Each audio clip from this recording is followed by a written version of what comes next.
Baik, Assalamualaikum warahmatullahi wabarakatuh. Selamat siang kepada yang terhormat Bapak Pebra Anjar Kusuma, SPD MPD, selaku dosen pengampu mata kuliah Pendidikan Kewarganegaraan, serta kepada teman-teman yang berbahagia. Puji syukur marilah kita panjatkan kehadirat Allah Subhanahu wa Ta'ala, karena karunia-Nya lah kita dapat berkumpul dalam ruang Zoom ini dalam keadaan sehat walafiat. Dalam kesempatan kali ini, izinkanlah saya, Elsa Mardianti, selaku moderator akan membacakan anggota kelompok kami beserta materi yang akan dipresentasikan. Topik yang keempat yaitu esensi dan urgensi konstitusi di Indonesia yang akan disampaikan oleh saya sendiri, Elsa Mardianti. Dan topik yang kelima yaitu esensi dan urgensi harmonisasi hak dan kewajiban warga negara dan negara yang akan disampaikan oleh Rantika Dewanti, Jenny Satri Ayu Danial, Lela Widiawati, dan Habibah Istifaiyah. Baik, saya di sini akan menyampaikan presentasi esensi dan urgensi konstitusi di Indonesia. Next. Pengertian konstitusi. Konstitusi adalah seperangkat aturan atau hukum yang berisi ketentuan tentang bagaimana pemerintah diatur dan dijalankan. Oleh karenanya, atau hukum yang terdapat dalam konstitusi itu mengatur hal-hal yang amat mendasar dari suatu negara. Maka konstitusi dikatakan pula sebagai hukum dasar yang dijadikan pegangan dalam penyelenggaraan suatu negara. Konstitusi berfungsi untuk membatasi kekuasaan pemerintah sedemikian rupa sehingga penyelenggaraan kekuasaan tidak bersifat sewenang-wenang. Next. Konstitusi menurut para ahli. Yang pertama, menurut L.J. van Aveldor, konstitusi merupakan sebuah hukum dasar yang mencakup undang-undang dasar seperti hukum dasar tertulis hingga hukum dasar yang tidak tertulis atau biasa disebut dengan konvensi. Yang kedua, menurut Jimli Asidike, konstitusi merupakan undang-undang dasar yang termasuk dalam hierarki hukum, menempati kedudukan paling tinggi dan memiliki sifat fundamental, sehingga pembuatan berbagai macam peraturan di bawahnya tidak boleh bertentangan dengan undang-undang dasar. Yang terakhir, menurut Miriam Budiarjo, konstitusi adalah sebuah piagam yang memuat pernyataan tentang cita-cita suatu bangsa dan sebagai dasar organisasi suatu bangsa. Next. Jenis-jenis konstitusi. Konstitusi tertulis. Konstitusi tertulis merupakan sekumpulan aturan pokok dasar negara, bangunan negara, dan tata negara yang mengatur pri kehidupan satu bangsa di dalam persekutuan hukum negara. Contoh dari konstitusi tertulis adalah yang pernah digunakan negara Indonesia, yaitu Undang-Undang 1945, Undang-Undang Republik Indonesia Serikat, Undang-Undang Dasar Sementara, dan Undang-Undang 1945 hasil amandemen. Yang kedua yaitu konstitusi tidak tertulis. Konstitusi yang tidak tertulis ini dapat disebut sebagai konvensi. Konvensi sendiri memiliki pengertian sebagai kebiasaan sistem tata negara yang sering ada dalam sebuah negara. Contoh konstitusi tidak tertulis atau konvensi dalam ketatanegaraan Indonesia adalah pidato kenegaraan Presiden setiap tanggal 16 Agustus dalam sidang paripurna Dewan Perwakilan Rakyat dan pengambilan keputusan berdasarkan musyawarah mufakat. Next. Selanjutnya itu fungsi konstitusi. Fungsi konstitusi yang pertama yaitu fungsi penentu atau pembatas kekuasaan negara. Yang kedua, fungsi pengatur hubungan kekuasaan antar organ negara. Yang ketiga, fungsi pengatur hubungan kekuasaan antara organ dengan warga negara. Yang keempat, fungsi pemberi atau sumber legitimasi terhadap kekuasaan ataupun kegiatan penyelenggaraan kekuasaan negara. Yang kelima, fungsi penyalur atau pengalih kewenangan dari sumber kekuasaan yang asli dari rakyat kepada organ negara. Yang keenam, fungsi simbolis. Yang ketujuh, fungsi sebagai sarana pengendalian masyarakat, baik dalam arti sempit dan arti luas. Dan yang terakhir, fungsi sebagai sarana perekayasaan dan pembaruan masyarakat. Next. Selanjutnya itu tujuan konstitusi ada 3. Yang pertama, melepaskan kontrol kekuasaan dari penguasaan sendiri. Yang kedua, memberikan pembatasan sekaligus pengawasan terhadap kekuasaan politik. Dan yang terakhir, memberikan batasan-batasan ketetapan bagi para penguasa dalam menjalankan kekuasaannya. Next. Selanjutnya, hal-hal yang dimuat dalam konstitusi. Yang pertama, organisasi negara. Organisasi negara ini misalnya pembagian kekuasaan antara badan legislatif, eksekutif, dan yudikatif. Yang kedua yaitu hak-hak asasi manusia. Dalam Undang-Undang 1945, hak asasi manusia diatur secara khusus dalam pasal 28A sampai pasal 28J. Dan yang ketiga yaitu prosedur mengubah Undang-Undang Dasar. Dalam Undang-Undang Negara Republik Indonesia 1945, diatur secara khusus dalam pasal 37 tentang perubahan Undang-Undang Dasar. Selanjutnya yaitu ada kalanya memuat larangan untuk mengubah sifat tertentu dari Undang-Undang Dasar. Hal inilah yang biasa terdapat jika para penyusun Undang-Undang Dasar ingin menghindari terkembalinya hal-hal yang baru saja diatasi, misalnya munculnya seorang diktator atau kembalinya suatu monarki. Dan yang terakhir yaitu memuat cita-cita rakyat dan asas-asas ideologi negara. Next. Selanjutnya itu nilai-nilai konstitusi. Nilai konstitusi ada 3. Yang pertama nilai semantik, yaitu sebuah konstitusi yang hanya dapat berlaku bagi kepentingan penguasa saja. Selanjutnya itu nilai normatif, yaitu sebuah konstitusi yang resmi diterima oleh suatu bangsa. Dan yang terakhir nilai nominal, sebuah konstitusi yang menurut hukum tetap berlaku. Next. Selanjutnya dinamika konstitusi di Indonesia. Konstitusi yang pertama yaitu Undang-Undang Dasar Negara Republik Indonesia tahun 1945 pada masa kemerdekaan. Masa berlakunya itu pada tanggal 18 Agustus 1945 sampai dengan Agustus 1950. Dengan catatan mulai dari tanggal 27 Desember 1949 sampai dengan 17 Agustus hanya berlaku di wilayah Republik Indonesia proklamasi. Selanjutnya, Konstitusi Republik Indonesia Serikat pada tahun 1949. Masa berlakunya pada tanggal 27 Desember 1949 sampai dengan 17 Agustus 1950. Yang ketiga yaitu Undang-Undang Dasar Sementara 1950. Masa berlakunya 17 Agustus 1950 sampai dengan 5 Juli 1959. Yang keempat, Undang-Undang NRI 1945 pada masa Orde Lama. Masa berlakunya 5 Juli 1959 sampai dengan 1965. Dan yang terakhir, Undang-Undang Dasar Negara Republik Indonesia tahun 1945 pada masa Orde Baru. Masa berlakunya yaitu tahun 1966 sampai dengan 1998. Next. Contoh dari kasus konstitusi, yaitu penghapusan madrasah, yaitu Wakil Ketua MPR Hidayat Nur Wahid menilai penghapusan istilah madrasah dalam rancangan Undang-Undang Sistem Pendidikan Nasional tidak sesuai dengan konstitusi. Penghapusan madrasah dalam RUU Sisdiknas yang beredar tidak sesuai dengan teks dan spirit Undang-Undang Dasar Negara Republik Indonesia tahun 1945. Pasal 31 ayat 3 dan 5. Kata HNW dalam keterangannya di Jakarta pada hari Senin tanggal 28 Maret 2022.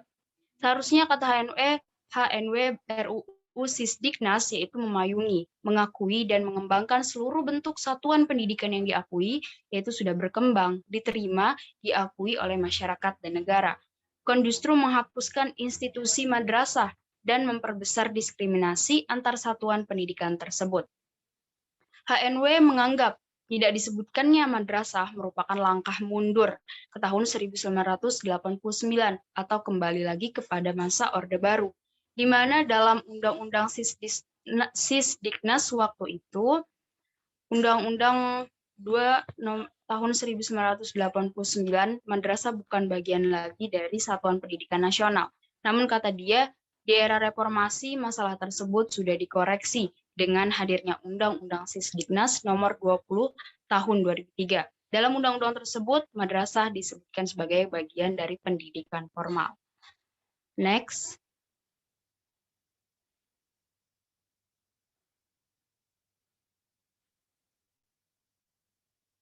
Solusi dari kasus penghapusan nama madrasah yaitu seharusnya pemerintah harus memperjelas dan mengambil keputusan secara bijak, serta perlu dilakukan lagi kajian akademis terlebih dahulu dengan melibatkan para pemangku kepentingan di bidang pendidikan. Kata madrasah pun tidak harus dihapus dari revisi Undang-Undang Sisdiknas, karena faktanya madrasah itu ada dan telah ikut berperan mendidik generasi bangsa. Madrasah juga harus tetap diatur dalam undang-undang, bukan pada turunan. Hal tersebut akan mendukung madrasah baik itu secara kebijakan maupun anggaran. Apalagi kontribusi madrasah bagi pendidikan Indonesia sangat besar dan memiliki sejarah yang panjang. Artinya, warga bangsa Indonesia masih sangat membutuhkan madrasah dengan kepercayaan yang tinggi. Sekian dari saya, terima kasih. Selanjutnya yaitu materi topik kelima, esensi dan urgensi harmonisasi hak dan kewajiban warga negara dan negara, yang akan disampaikan oleh Rantika Dewanti. Pada Rantika, saya persilahkan.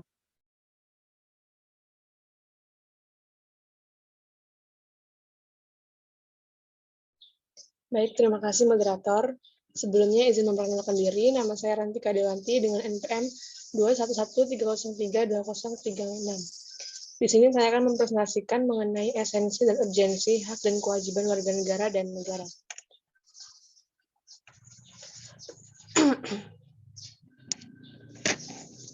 Yang pertama yaitu hak dan kewajiban warga negara.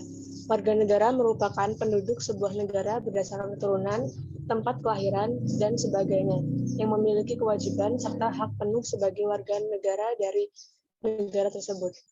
Hak warga negara merupakan segala sesuatu yang harus didapatkan setiap warga negara dari negara, dalam hal ini pemerintah. Sedangkan kewajiban merupakan segala sesuatu yang harus dilaksanakan oleh setiap warga negara kepada negara sebagai bentuk tanggung jawab kepada negara. Peraturan mengenai pemenuhan dan hak pelaksanaan kewajiban warga negara ini sudah jelas tercantum dalam Undang-Undang Dasar tahun 1945.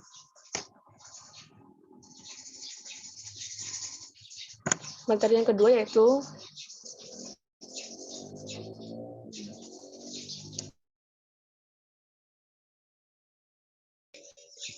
hak dan kewajiban warga negara dan negara. Sebagai warga negara, bentuk keterikatan kita terhadap negara adalah adanya hak dan kewajiban secara timbal balik. Yang kedua yaitu warga negara memiliki hak dan kewajiban terhadap negara.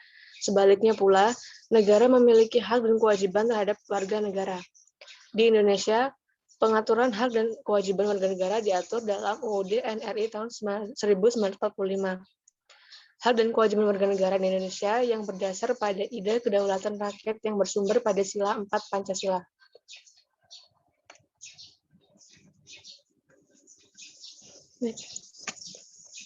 Konsep dan urgensi harmonis kewajiban dan hak negara dan warga negara. 1. Dalam tradisi budaya Indonesia, semenjak dahulu kita lebih mengenal konsep kewajiban dibanding konsep hak. Yang kedua, perjuangan melawan imperialisme adalah bukti nyata bahwa sejarah kebudayaan kita tidak hanya berkutat pada ranah kewajiban. Akibat tumbuhnya mentalitas yang gemar menuntut hak dan jika perlu dilakukan dengan berbagai cara, termasuk dengan kekerasan, akan tetapi ketika dituntut untuk menunaikan kewajiban malah tidak mau.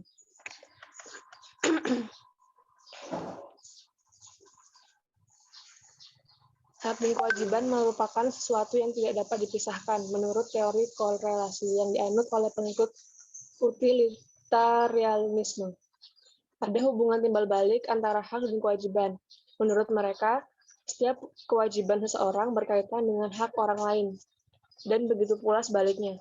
Mereka berpendapat bahwa kita baru dapat berbicara tentang hak dalam arti sesungguhnya jika ada korelasi itu.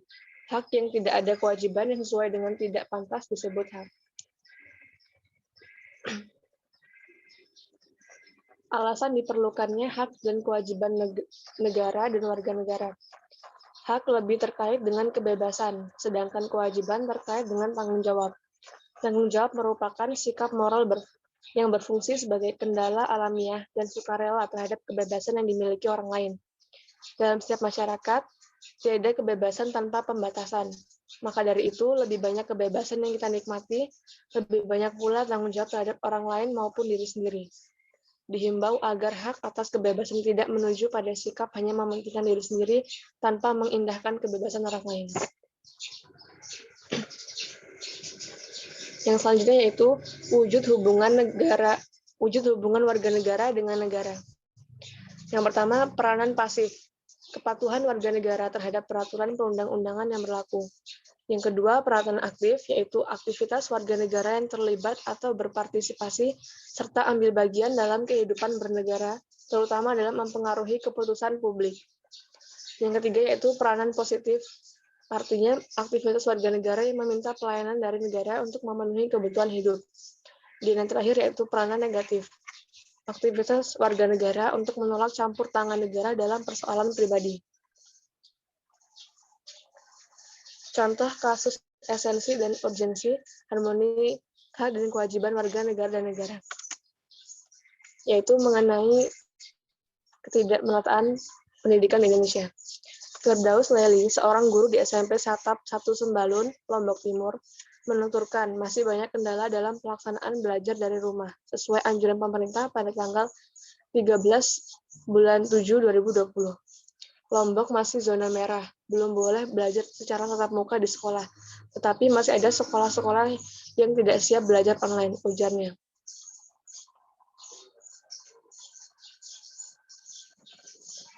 Kendala pembelajaran online. Yang pertama yaitu sedikitnya tenaga pendidik yang diberi pelatihan untuk memfasilitasi siswa dalam belajar daring, seperti mengoperasikan Google Classroom. Yang kedua yaitu banyak peserta didik yang di pelosok desa yang belum memiliki ponsel. Yang ketiga, sinyal di sejumlah desa menjadi kendala terbesar. Yang keempat yaitu di sini pekerjaan orang tua rata-rata buruh dengan gaji kecil. Siswa juga merupakan siswa bantuan semua, jadi kendalanya nggak semua anak memiliki kuota internet. Dan yang terakhir yaitu guru kesulitan menentukan standar yang harus dicapai siswa, karena siswanya belajar seminggu penuh dengan durasi 2 hingga 3 jam. Guru pada akhirnya tidak menuntut semua materi harus dipelajari, melainkan agar siswa bisa belajar. Solusi untuk kasus tersebut adalah upaya yang dapat dilakukan pemerintah untuk meningkatkan pemerataan pendidikan di Indonesia adalah dengan menyediakan sekolah gratis mulai dengan SD hingga SMP, membangun sarana dan prasarana yang memadai termasuk sarana olahraga untuk setiap sekolah, baik yang di perkotaan maupun pedesaan sesuai kebutuhannya, memberikan bantuan kepada siswa yang berprestasi atau dari keluarga yang tidak mampu, dan yang terakhir memberikan subsidi untuk sekolah swasta yang diprioritaskan pada daerah-daerah yang kemampuan ekonominya lemah, serta pembagian buku-buku pelajaran secara gratis, pemenuhan kebutuhan guru di berbagai pelosok desa, dan peningkatan fasilitas infrastruktur akses menuju ke sekolahan. Demikian materi yang dapat saya sampaikan. Terima kasih. Saya kembalikan kepada moderator. Baik, terima kasih Rantika. Presentasi selanjutnya yaitu akan disampaikan oleh Jenisa Triayu Daniel. Pada Jenisa, saya persilakan. Baik, terima kasih moderator. Saya akan mempresentasikan tentang esensi dan urgensi hak dan kewajiban warga negara dan negara.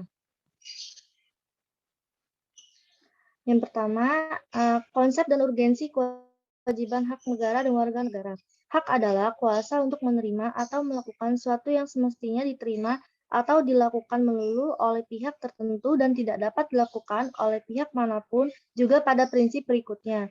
Juga dapat dituntut secara paksa olehnya. Yang kedua adalah beban untuk memberikan sesuatu yang semestinya dibiarkan atau diberikan melulu oleh pihak tertentu, tidak dapat dilakukan oleh pihak lain manapun maupun yang pada prinsipnya dapat dituntut secara paksa oleh pihak berkepentingan. Selanjutnya, sumber historis, sosiologis, politik tentang harmoni kewajiban hak dan negara dan warga negara Indonesia. Yang pertama, ada dari sumber historis perjuangan pergerakan hak asasi manusia. Menurut John Locke, seorang filsuf Inggris pada abad ke-17, menyatakan pertama kali merumuskan adanya hak alamiah yang melekat pada setiap diri manusia, yaitu hak atas hidup, hak kebebasan, dan hak milik. Yang kedua, ada sumber sosiologis. Adanya kompleks sosiologis terkait struktur sosial dan sistem budaya yang telah terbangun pada masa lalu, mencoba membaca situasi pasca reformasi. Sekarang terdapat beberapa gejala sosiologis fundamental yang menjadi sumber terjadinya bergejolaknya bagi masyarakat. Yang ketiga, sumber politik. Proses dan hasil perubahan NRI 1945 pada era reformasi, tuntutan reformasi di masyarakat, yaitu dalam tubuh Undang-Undang NRI 1945, terdapat pasal-pasal yang menimbulkan penafsiran beragam atau lebih dari satu tafsir yang membuka peluang bagi penyelenggara negara yang otoriter, sentralitas, tertutup, berpotensi bertumbuhnya praktik korupsi, kolusi, dan nepotisme. Selanjutnya, dinamika dan tantangan harmoni kewajiban dan hak warga negara dan warga negara. Yang pertama itu adanya aturan dasar ihwal, pendidikan dan teknologi kebudayaan, serta ilmu pengetahuan dan teknologi. Yang kedua adanya aturan dasar ihwal, perekonomian nasional dan kesejahteraan nasional. Yang ketiga aturan dasar ihwal, usaha pertahanan dan keamanan negara. Yang keempat adanya aturan dasar ihwal, hak kewajiban dan hak asasi manusia. Yang kelima ada esensi dan urgensi kewajiban dan hak negara warga negara. Yang pertama ada agama, yang kedua pendidikan dan kebudayaan, yang ketiga ada perekonomian dan kesejahteraan rakyat, yang keempat ada pertahanan dan keamanan. Contoh kasusnya, di sini saya mengambil dari artikel, ada 2 orang dan 1 korporasi di Kabupaten Bekasi ditetapkan sebagai tersangka atas dugaan kasus perpajakan. Beliau tidak membayar pajak selama 2 tahun yang lalu sejak tahun 2018 sehingga mengakibatkan kerugian negara sebesar 2,6 miliar. Riono menjelaskan modus yang dilakukan oleh para tersangka ini yakni tidak melaporkan surat pemberitahuan atau SPT, pajak pertambahan nilai atau PPh, dan pemungutan pajak pertambahan nilai atau PPN di tahun 2018. Hal ini tentu saja bertentangan pada pasal 39 ayat 1 huruf C dan Undang-Undang Nomor 6 Tahun 1983 tentang Ketentuan Umum dan Tata Cara Perpajakan. Solusi permasalahannya yaitu pajak sebenarnya menganut remedium yang sebisa mungkin dihimbau dahulu. Untuk meningkatkan beberapa cara kesadaran warga negara dalam membayar pajak adalah yang pertama, melakukan sosialisasi pentingnya pajak, yang kedua memudahkan pembayaran pajak, yang ketiga mengingatkan wajib pajak akan pajak yang harus dibayar, yang keempat melakukan penindakan terhadap pelanggaran pajak. Jika masyarakat tidak membayar pajak, maka pembangunan tidak berjalan dengan baik dan lancar. Uang negara pun tidak cukup untuk membayar kebutuhan negara dan hutang negara yang mengakibatkan pertumpukan hutang. Selanjutnya, kesimpulannya yaitu hak adalah kuasa untuk menerima atau melakukan sesuatu yang semestinya diterima atau dilakukan melalui oleh pihak tertentu. Hak dan kewajiban warga negara merupakan wujud dari hubungan warga negara dengan negara. Hak dan kewajiban bersifat timbal balik bahwa warga negara memiliki hak dan kewajiban terhadap negara. Sebaliknya pun negara memiliki hak dan kewajiban terhadap warga negara.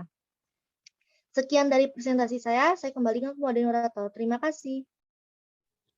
Baik, terima kasih Jenisa. Presentasi selanjutnya itu akan disampaikan oleh Lela Widiawati. Pada Lela, saya persilakan.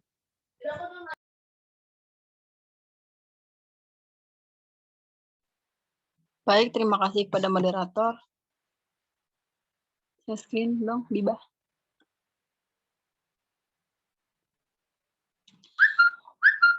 Di sini saya akan mempresentasikan yaitu esensi dan urgensi harmonisasi hak dan kewajiban warga negara. Adapun pengertian hak dan kewajiban warga negara yaitu pengertian hak adalah kuasa untuk menerima atau melakukan sesuatu yang mestinya kita terima atau bisa dikatakan sebagai hal yang selalu kita lakukan dan orang lain tidak boleh merampasnya entah secara paksa atau tidak.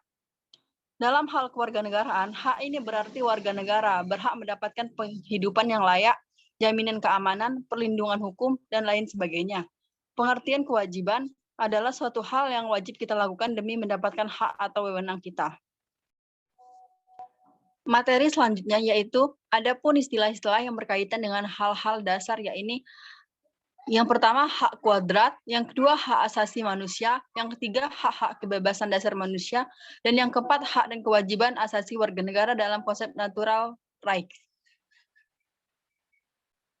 Adapun pasal-pasal yang menjelaskan Undang-Undang Negara Republik Indonesia tahun 1945 yang menetapkan hak dan kewajiban warga negara, yaitu yang pertama, Pasal 27 ayat 1 menetapkan hak warga negara yang sama dalam hukum dan pemerintah, serta kewajiban untuk menjunjung hukum dan pemerintahan.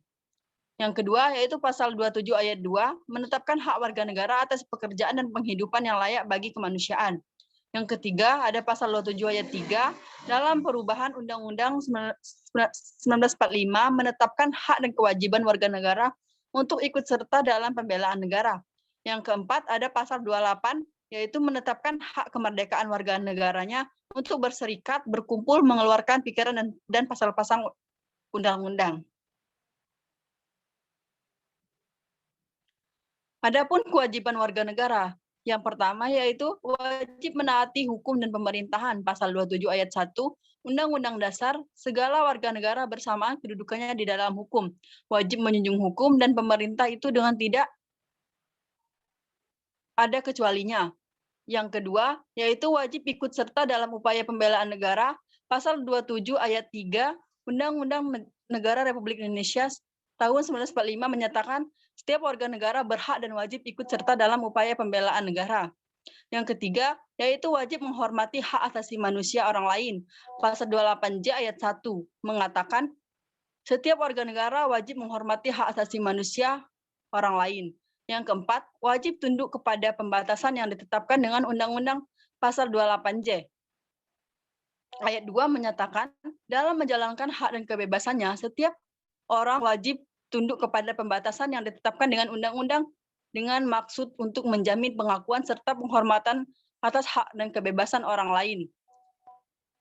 Dan untuk memenuhi tuntunan yang ada disesuai dengan pertimbangan moral, nilai-nilai keamanan dan ketertiban umum dalam suatu masyarakat demokratis. Yang yaitu wajib ikut serta dalam usaha pertahanan dan keamanan negara. Pasal 30 ayat 1, Undang-Undang Dasar Negara Republik Indonesia tahun 1945 menyatakan tiap-tiap warga negara berhak dan wajib ikut serta dalam usaha pertahanan dan keamanan negara. Adapun hak dan kewajiban warga negara asing di Indonesia yaitu yang ke-A, kewajiban untuk tunduk dan patuh pada peraturan perundang-undangan. Yang ke-B, hak untuk menerima perlindungan atas diri dan hartanya. Yang ke-C, tidak memiliki hak untuk dipilih dan memilih. Yang ke-D, tidak mempunyai hak dan kewajiban untuk beda agama.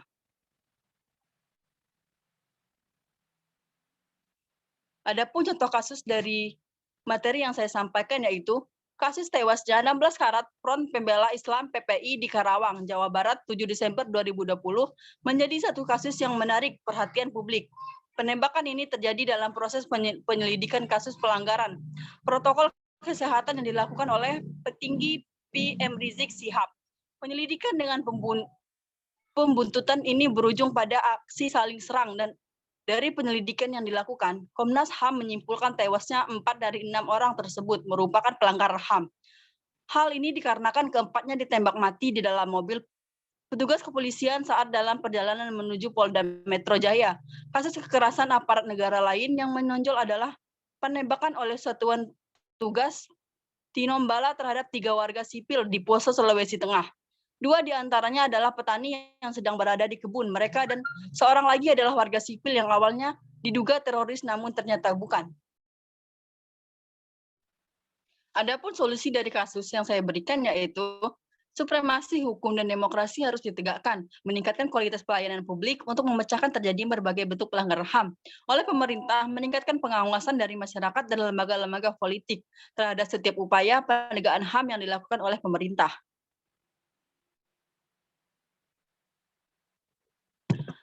Kesimpulan dari materi yang saya ambil, hak adalah kuasa untuk menerima atau melakukan sesuatu yang mestinya kita terima atau bisa dikatakan sebagai hal yang selalu kita lakukan dan orang lain tidak boleh merampasnya, entah secara paksa atau tidak. Kewajiban adalah suatu hal yang wajib kita lakukan demi mendapatkan hak atau wewenang kita. Bisa jadi kewajiban merupakan hal yang harus kita lakukan karena sudah mendapatkan hak. Warga negara merupakan orang-orang yang menjadi bagian dari suatu penduduk yang menjadi unsri negara. A.S. Hikam mendefinisikan bahwa warga negara yang merupakan terjemahan dari citizenship adalah anggota dari sebuah komunitas yang membentuk negara secara singkat. Koe Niatmo S juga mendefinisikan warga negara sebagai anggota negara. Sebagai anggota negara, warga negara memiliki kedudukan khusus terhadap negara. Ia memiliki hubungan hak dan kewajiban yang bersifat timbal balik terhadap negaranya.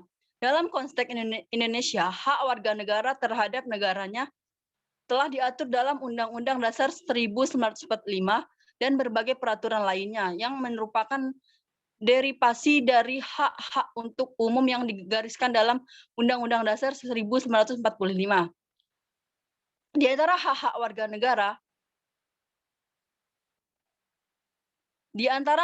warga negara, yang dijamin dalam Undang-Undang Dasar adalah hak asasi manusia yang dirumuskan lengkapnya tertuang dalam pasal 28 Undang-Undang Dasar Perubahan kedua. Hak dan kewajiban merupakan suatu hal yang terkait salah satu lain. Sehingga dalam praktik harus dijalankan dengan seimbang.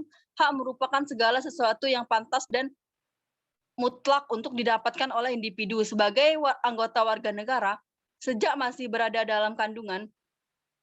Sedangkan kewajiban merupakan suatu keharusan kewajiban bagi individu dalam melaksanakan peran sebagai anggota warga negara guna mendapatkan pengakuan akan hak dan sesuai dengan pelaksanaan kewajiban tersebut.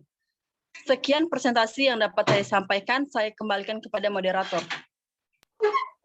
Baik, terima kasih Lela Widiawati. Presentasi selanjutnya masih dengan topik yang sama, yaitu esensi dan urgensi harmonisasi hak dan kewajiban warga negara dan negara, yang akan disampaikan oleh Habibah Istifaiyah.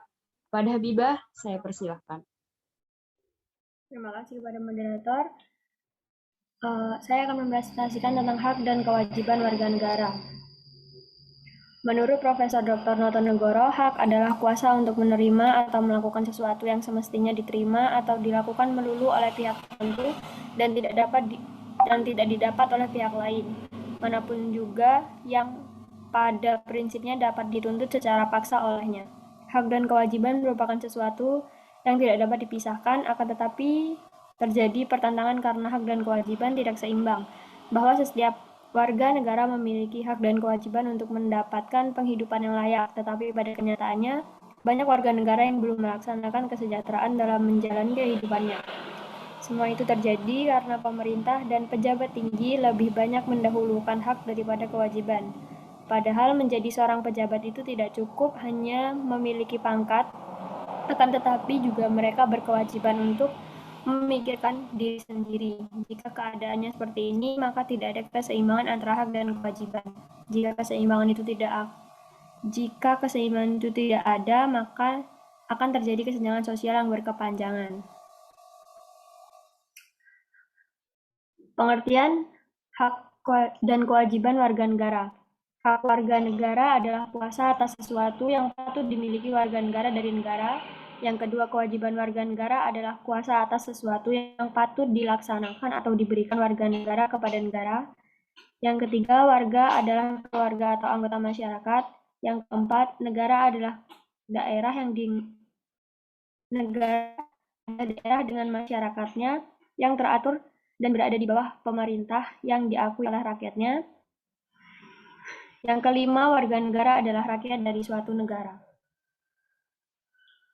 Kewajiban utama warga negara. Sebagai warga negara yang baik, kewajiban utama kita adalah 1. Membela negara, 2. Menghormati negara, 3. Mentaati hukum, norma, dan perundang-undangan yang berlaku. Hak-hak warga negara diatur dalam pasal di bawah ini, seperti pasal 27 ayat 2, setiap warga negara berhak atas pekerjaan dan penghidupan yang layak bagi kemanusiaan.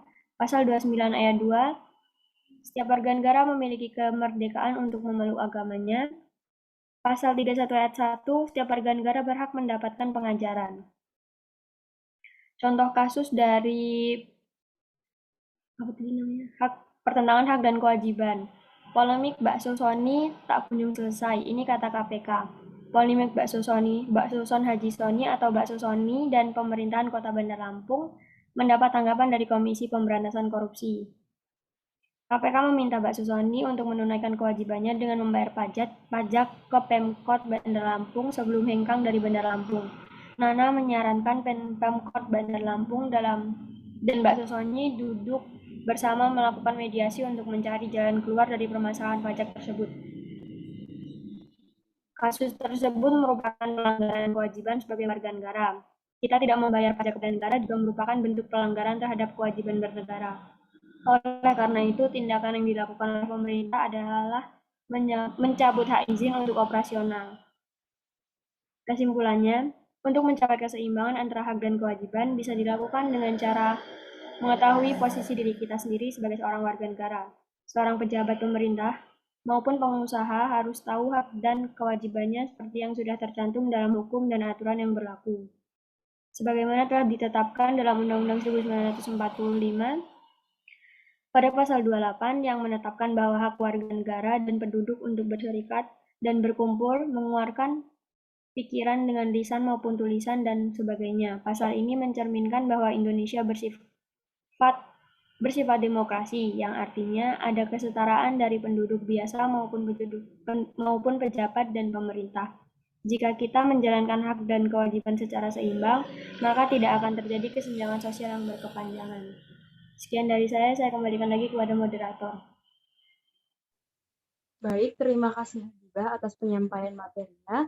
Itulah tadi presentasi yang dapat kelompok 7 sampaikan. Terima kasih kepada dosen dan teman-teman yang telah memperhatikan presentasi kami. Saya moderator pamit undur diri. Apabila ada kesalahan kata, saya mohon maaf. Akhirul kalam, wabillahi taufiq wal hidayah. Wassalamualaikum warahmatullahi wabarakatuh.